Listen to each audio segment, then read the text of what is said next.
I wasn't supposed to hear what he said, but I did. And those 6 words changed everything I thought I knew about my marriage. The hospital room smells like antiseptic and fear. Fluorescent lights buzz overhead, casting everything in a pale, sickly glow. The monitors beside my bed beep in steady rhythm, my heartbeat, my blood pressure, my daughter's heartbeat. 2 lives measured in electronic pulses. I'm 36 weeks pregnant, and something is wrong. Dr. Martinez stands at the foot of my bed, clipboard in hand, her face arranged in that careful expression doctors learn in medical school. The one that says, I have bad news, but I'm going to deliver it calmly so you don't panic. Elena, your blood pressure is dangerously elevated, she says. The preeclampsia has progressed faster than we anticipated. There's also some concerning signs that the placenta may be partially detaching. The words swim around me like fish in murky water. I try to focus, but the medication they've given me makes everything soft at the edges. What does that mean? My voice sounds distant, foreign. It means we need to prepare for all possibilities. Dr. Martinez glances at my husband, then back at me. There's a significant risk to both mother and child. We may need to perform an emergency cesarean within the next 48 hours. My hand moves to my belly, instinctive, protective. My daughter kicks against my palm, oblivious to the danger she's in. The danger we're both in. We're going to monitor you closely, the doctor continues. But I want you to understand the gravity of the situation. We're doing everything we can. I nod because that's what you do. You nod. You trust the doctors. You believe everything will be fine because the alternative is unthinkable. Daniel stands by the window, arms crossed, silhouetted against the gray afternoon light. He hasn't moved since Dr. Martinez started speaking. Hasn't reached for my hand. Hasn't asked a single question. My husband of 3 years stares out at the parking lot like he's watching something far more interesting than his wife learning she might die. The doctor leaves. The room falls silent except for the monitors and the distant sound of hospital life continuing in the hallway, footsteps, voices, the rattle of carts. Normal sounds. Sounds that belong to people whose worlds aren't crumbling. I close my eyes. The medication pulls at me, dragging me toward a heavy, dreamless sleep. I let myself drift, too exhausted to fight it. That's when Daniel moves. I hear his footsteps approach the bed. Soft, careful. The mattress dips slightly as he leans over me. Through my closed eyelids, I sense him studying my face, checking if I'm really asleep. I keep my breathing slow, even, convincing. His fingers brush the hair from my forehead, a gesture so tender it almost makes me believe I imagined the coldness in his posture moments ago. Almost. Then he leans closer. His lips nearly touch my ear. His breath is warm against my skin, and he whispers, "Then I'll finally be free."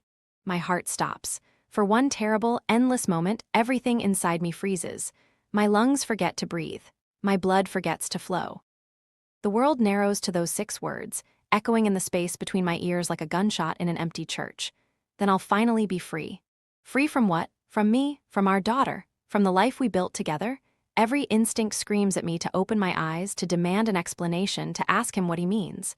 But something deeper, some animal survival instinct I didn't know I possessed, keeps me perfectly still. He thinks I'm unconscious. He thinks his secret is safe. If I confront him now, weak and vulnerable in this hospital bed, I'll lose whatever advantage I have. He'll explain it away. Gaslight me. Convince me I misheard. So I lie frozen, forcing my face to remain slack, my breathing unchanged, while my mind races through every moment of our marriage, searching for signs I missed. I remember our wedding day, the garden ceremony, the white roses. The way Daniel looked at me as I walked down the aisle, eyes glistening, smile trembling with what I thought was overwhelming love. His vows, "I will protect you with everything I am. I will be your shelter in every storm. I will love you until my last breath." I believed every word. I remember our first apartment, tiny, cramped, perfect, laughing over burnt dinners. Slow dancing in the kitchen to songs playing from his phone. Making love on the second-hand couch because we couldn't afford a bed frame yet. I remember the night I told him I was pregnant. I'd planned it carefully, a onesie that said "Daddy's little girl" wrapped in a box with a ribbon. His hands shook as he opened it, his eyes filled with tears. "We're having a baby," his voice cracked. "We're having a baby." He dropped to his knees and pressed his lips to my belly, whispering against my skin, "I already love you so much." That man, the one who cried with joy, who kissed my belly, who promised forever, how did he become the man wishing for my death? The memories shift, darker now. Shadows I refused to examine. 6 months into our marriage, I found him staring at our wedding photo with an expression I couldn't name. Not sadness, not joy, something else, something hollow. His mother, during a holiday dinner after too much wine, Daniel always wanted things he shouldn't have, be careful. I laughed it off. Blamed her bitterness. The way he flinched, subtle but unmistakable when I mentioned growing old together. The way his smile flickered when I talked about our future children, our future house, our future life. The late nights at work that started a year ago. The phone calls he took in other rooms, the new password on his laptop. I dismissed everything, reframed doubt as insecurity, told myself every marriage had rough patches, told myself love was enough. I was so desperate to believe in us that I ignored every warning sign. Daniel's phone buzzes in his pocket. He steps back from the bed, answers in a low voice. Yeah, I'm here. No, she's sleeping. I don't know. They said maybe 48 hours. A pause. I know, we'll talk later. He leaves the room. The door clicks shut behind him. I open my eyes. The ceiling stares back at me, white, indifferent, offering no answers. My hand moves to my belly. My daughter kicks. I think about what it means to survive. Not just physically, though that's the immediate battle, but to survive the revelation that the person you trusted most wants you gone. He wants to be free, then I need to find out what cage he thinks I've put him in. I need to find out what he's been hiding, who he's been talking to, what plans he's made for the life he wants to live without me in it. I need answers, evidence, proof, before I'm too vulnerable to protect myself. Before I become just another tragedy, a woman who died in childbirth, mourned by a husband who secretly celebrated. I will survive this. I will survive him. And when I do, he'll learn what freedom really costs. What I found on his phone made my heart stop. But it was the search history that made me realize I wasn't being paranoid. I was being hunted. 3 days after the whisper, they send me home, not because I'm better, I'm not. The preeclampsia still lurks in my bloodstream like a sleeping predator. But the hospital needs beds, and my condition has stabilized enough for careful monitoring at home. Daniel plays his role perfectly. He carries my bag, holds my hand in the elevator, charms the nurses with his grateful smile and his thank you so much for taking care of my wife. He helps me into the car with exaggerated gentleness, buckling my seatbelt like I'm made of porcelain. I've got you, he murmurs, kissing my forehead. I let him. I've spent 3 days in that hospital bed, pretending to sleep, pretending to be too medicated to notice, pretending to be the oblivious wife he thinks I am. I've watched him step into the hallway for hushed phone calls. I've seen the way his face changes when he thinks no one is looking, the mask slipping, revealing something cold underneath. He thinks he's the predator in this story. He doesn't realize I've started hunting too. Home feels different now. The house we bought 2 years ago, 3 bedrooms, a garden for future children, the dream we saved for now feels like a crime scene I'm only beginning to investigate. Every room holds potential evidence. Every shadow hides a secret. Daniel settles me into bed, fluffs pillows around me, brings tea I don't drink. You need to rest, he says. Doctor's orders. Where are you going? Just to my office. I have some work to catch up on. I'll be right down the hall. He kisses my forehead again, that gesture that once meant love and now feels like a brand, and disappears. I wait, count to 100. Then I start watching. Over the next 4 days, I document everything. His phone, permanently face down now, always on silent. When it buzzes, he glances at the screen, then slips it into his pocket without answering. Never answers calls in front of me anymore. His schedule, erratic, unexplained. He leaves for errands that take 3 hours. Returns smelling different, unfamiliar cologne layered over something else. Cigarette smoke, maybe. He quit smoking 2 years ago. His behavior, he stopped touching my belly entirely. When I guide his hand there, he pulls away after seconds, claiming he doesn't want to disturb her. He's moved to the guest bedroom, citing concern for my rest. We haven't slept in the same bed since before the hospital. His laptop, new password. I watched him type it once, from the reflection in the window. 8 characters, I memorize them. He thinks I'm too tired to notice, too medicated, too trusting. He's wrong. The first real clue comes from his sister. Margaret appears on Thursday with flowers and fruit baskets and the kind of nervous energy that suggests she knows something she shouldn't. She's always been the family outsider, too honest for the Chens, too willing to speak uncomfortable truths. Daniel leaves for groceries almost immediately after she arrives. Convenient. Margaret waits until his car disappears down the street. Then she sits on the edge of my bed and grips my hand. Elena, I need to tell you something. Her voice is low, urgent. Her eyes keep darting to the window. What is it? Daniel, he's not who you think he is. She swallows hard. There are things about our family, about him, that he's never told you. My heart hammers. What kind of things? When we were growing up, there were incidents, lies that escalated. Manipulations that got him what he wanted. Our parents covered for him because that's what our family does, we protect the image. Margaret, what are you saying? There was a girl, in college, his girlfriend before you, she was completely in love with him. Then one day she just disappeared from his life, stopped coming around, stopped calling. He told everyone she was crazy, that she'd become obsessed, and he had to cut her off. What happened to her? Margaret's grip tightens. I don't know. That's what scares me. Nobody knows. She just vanished. The front door opens. Daniel's voice echoes from the hallway. Forgot my wallet. Margaret stands abruptly, smoothing her skirt. By the time Daniel appears in the doorway, she's examining the flower arrangement with theatrical interest. Beautiful orchids, she says brightly. Elena, you should rest, I'll see myself out. She leaves without looking back. But her warning echoes, you don't know everything about him. That night, I wait until Daniel showers.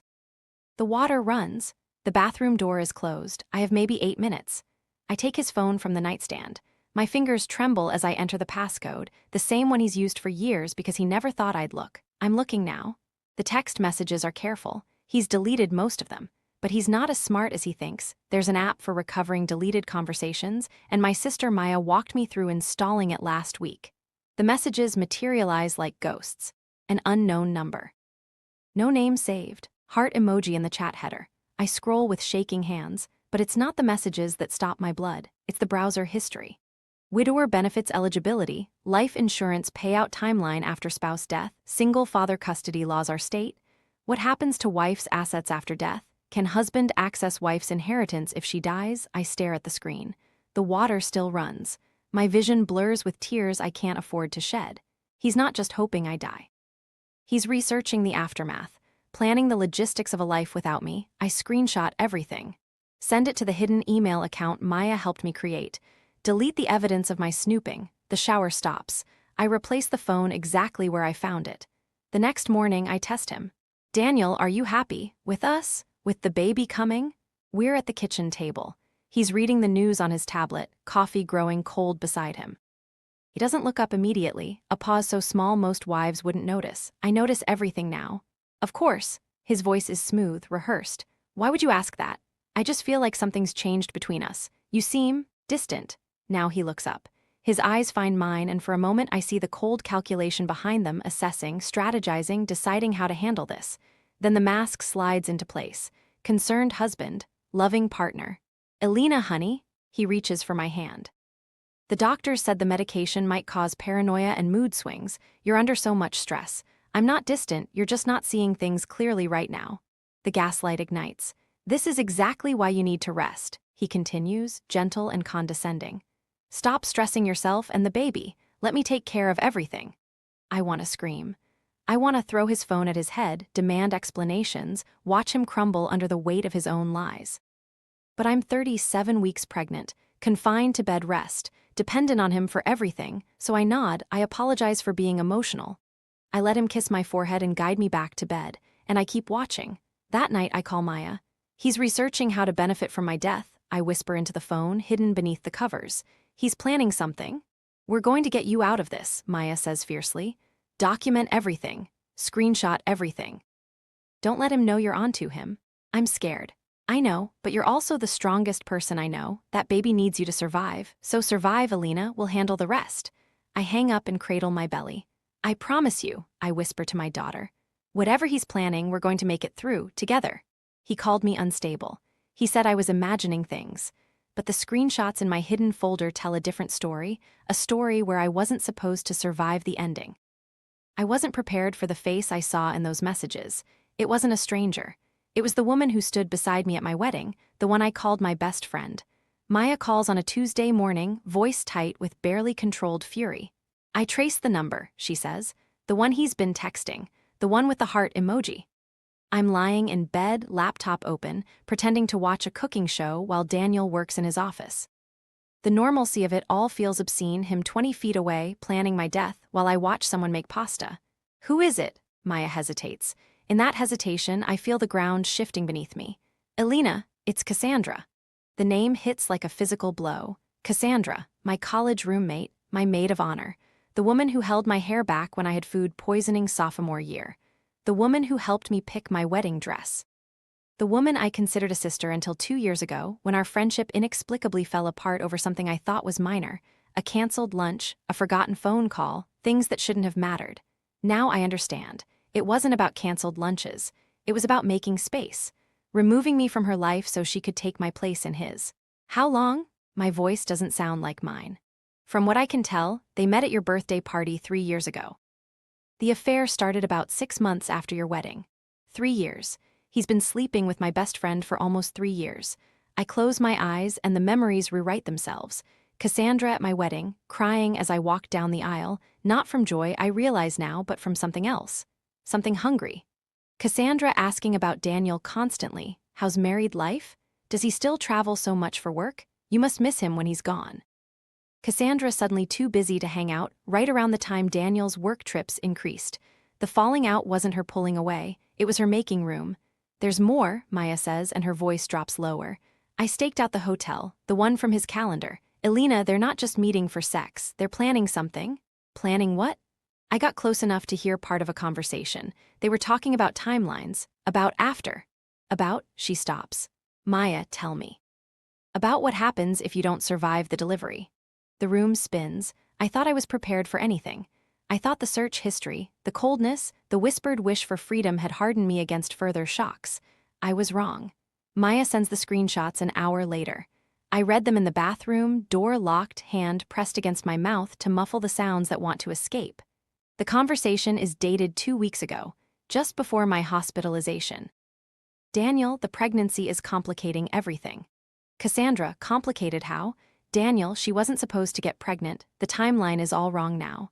Cassandra, we've waited this long. What's a few more months? Daniel, you don't understand. The delivery is high risk. The doctors are already talking about complications. Cassandra, and Daniel, what if she doesn't make it through? It happens. Women die in childbirth. Cassandra, then the house is yours. The insurance pays out. We wait 6 months to go public. Respectful mourning period. Daniel, the baby would complicate things. Cassandra, babies need mothers. Your mother would probably help, or there are other options. Daniel, other options. Cassandra, adoption, safe haven laws. I don't know, we'd figure it out. Either way, we finally get our life. Daniel, our life. Cassandra, the one we should have had from the beginning. I read it again. And again. The words don't change. The meaning doesn't soften. My husband and my best friend are hoping I die. They're planning what to do with my house, my money, my daughter, like dividing up an estate before the body is even cold. Other options. That's what they call my baby. An obstacle to work around. A complication to be solved. I don't know how long I sit on the bathroom floor. The tiles are cold beneath me. My daughter kicks and rolls inside me, restless, as if she senses the danger pressing in from all sides. I think about my mother. She died when I was 7, ovarian cancer, caught too late. I barely remember her face anymore, just impressions. The smell of her perfume, the sound of her laugh, the way her hand felt smoothing my hair before bed. I grew up without a mother. I swore my children never would. I'm not going anywhere, I whisper to my belly. They want me gone, but I'm not going. I'm going to fight. I'm going to survive. And then I'm going to destroy them. The stress breaks something loose. I don't realize it at first. I'm too numb, too flooded with cortisol and grief and rage. But somewhere in the early evening, cramping starts. Different from the Braxton Hicks I've been having for weeks. Sharper, more insistent, I ignore it. Tell myself it's just tension. Then my water breaks. The gush of fluid soaks through my clothes, pooling on the kitchen chair where I'd been forcing myself to eat dinner. I stare down at it, uncomprehending, as if my body has betrayed me as thoroughly as everyone else. Daniel, my voice comes out stronger than I expected. Daniel, something's wrong. He appears in the doorway, phone in hand, annoyance flickering across his face before the mask slides into place. What? He sees the fluid. His expression shifts to something that looks almost like concern. Almost. The baby's coming, I gasp. 3 weeks early. I think it's. The contraction hits like a wave. I double over, gripping the table edge. Daniel moves into action, performing perfectly, as always. He grabs my hospital bag, already packed by the door. He helps me to the car. He calls the hospital, voice calm and authoritative. My wife is in labor, 37 weeks. She's high risk, we're on our way. I watch him through the haze of pain. His hands grip the steering wheel. His jaw is set. His eyes keep darting to the rearview mirror, checking on me, I might have thought once. Now I know better. He's checking if I'm okay because he needs me to make it to the hospital. If I die on the way, it'll raise questions. There'll be investigations, suspicion. He needs me to die in the delivery room where it can be chalked up to tragedy, where no one will look too closely. Everything's going to be fine, he says, reaching back to squeeze my hand. I've got you. His words are honey, his eyes are ice. And as another contraction tears through me, one thought crystallizes with terrible clarity. He's hoping I don't survive this, but I will. And when I do, he'll learn what freedom really costs. I survived the childbirth he hoped would kill me. And when I opened my eyes, holding my daughter for the first time, I made a decision. He would learn what freedom really costs. The delivery room blurs into fragments. Bright lights. Urgent voices. The pressure of hands pressing down on my belly. The monitors screaming, flat lines and spikes and alarms that pierce through the fog of pain. We're losing her blood pressure. Get the crash cart. Baby's heart rate is dropping. I'm floating somewhere above it all, watching my body fight a war I'm not sure I can win. The hemorrhaging starts halfway through the emergency cesarean. Blood, too much blood, spreading across the sterile blue sheets like a dark tide. Then I'll finally be free. Daniel's whisper echoes in my skull, a ghost that won't rest. No, I think, or maybe I say it out loud. Not yet. I'm not done yet. I think of my daughter fighting her own battle to enter this world. I think of my mother who didn't get to see me grow up. I think of the screenshots saved in my hidden email account, the evidence that could bring everything crashing down. I am not dying today, I refuse.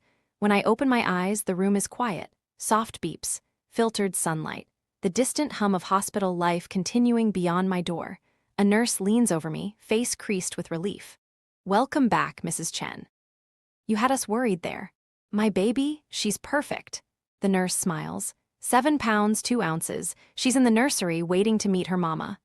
Tears spill down my temples before I can stop them. Not grief, something bigger. Relief and fury and gratitude and determination, all tangled together in a flood I can't control.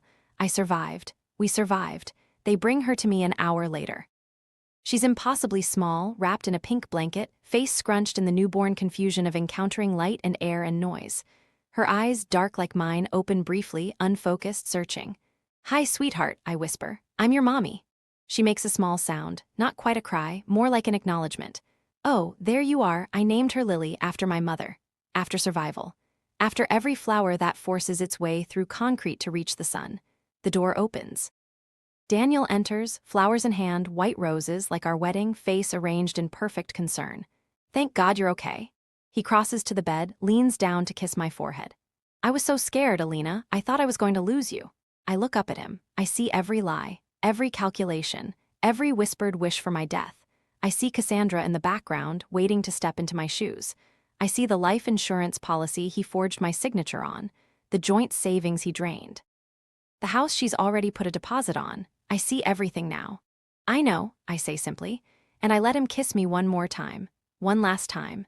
The exposure takes 1 week, 7 days of pretending to recover while Maya and I work behind the scenes. 7 days of playing the grateful wife, the exhausted new mother, the woman too focused on her newborn to notice her husband's phone calls and absences. 7 days to build an airtight case.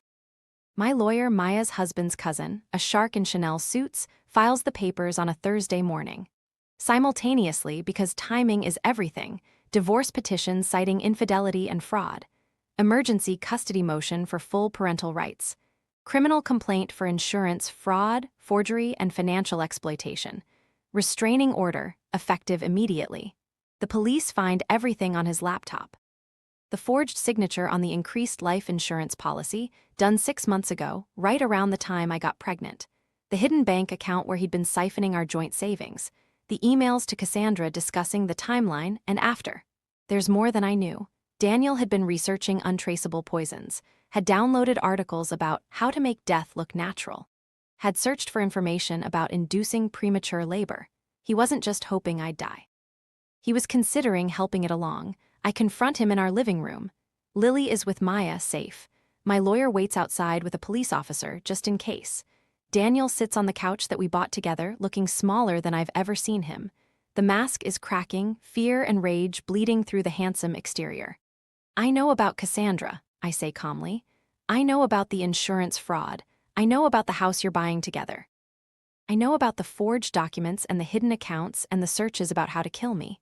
Elena, I heard what you whispered in the hospital, Daniel, when the doctor said I might not survive. You leaned down and you said, then I'll finally be free. His face goes white.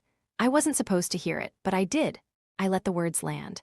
And now you're going to learn what freedom actually costs. The aftermath unfolds like a controlled demolition. Daniel is arrested the following morning. The charges are extensive: fraud, forgery, conspiracy to commit murder.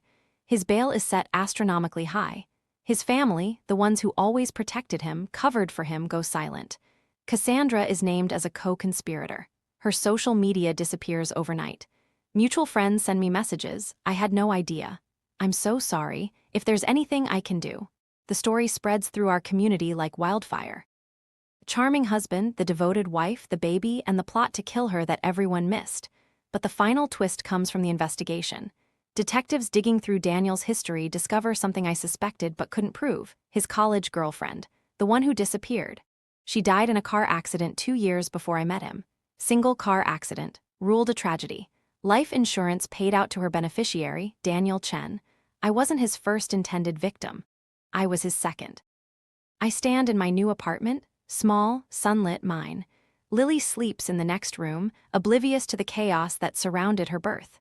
She doesn't know about the father who wished her mother dead, the conspiracy that targeted us both, the miraculous survival that gave us this second chance. She only knows the warmth of my arms, the sound of my voice, the love that kept me fighting when giving up would have been easier. I walk to the window, looking out at the city skyline, and I speak not to an audience but to myself, to every woman who's ever been made to feel small, crazy, paranoid for questioning what she knew in her gut was wrong. He whispered that he'd finally be free. He thought my death would give him everything he wanted: the money, the house, the other woman, the life he'd been planning while pretending to love me. But I survived. I survived the pregnancy he didn't want. I survived the delivery he hoped would kill me. I survived the marriage he was never honest in.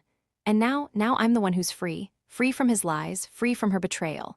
Free from the life I thought I wanted but was never real. He's facing criminal charges. She's in hiding. And I'm here, alive, healing, raising my daughter in truth instead of shadows. They wanted me gone, but I'm still here, and I'm not going anywhere.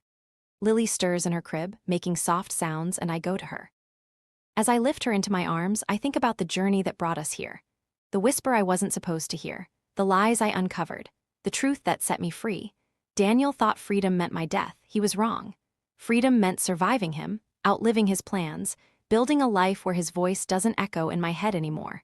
Freedom meant choosing myself and my daughter over the fantasy of a marriage that never existed. What would you have done if you heard those words from the person you trusted most? Would you have confronted him immediately? Would you have stayed silent? Would you have planned your escape? I did all three. Some nights I still wonder if I made the right choices, if I should have run sooner, if I should have seen the signs earlier. But then I look at my daughter, safe, healthy, loved, and I know I did what I had to do to survive. And survival is its own kind of revenge. Thank you for reading. If this story resonated with you, share it with someone who needs to hear that survival is possible and that trusting your instincts might save your life. And remember, the people who wish for your destruction don't deserve a place in your future. But you deserve to be free.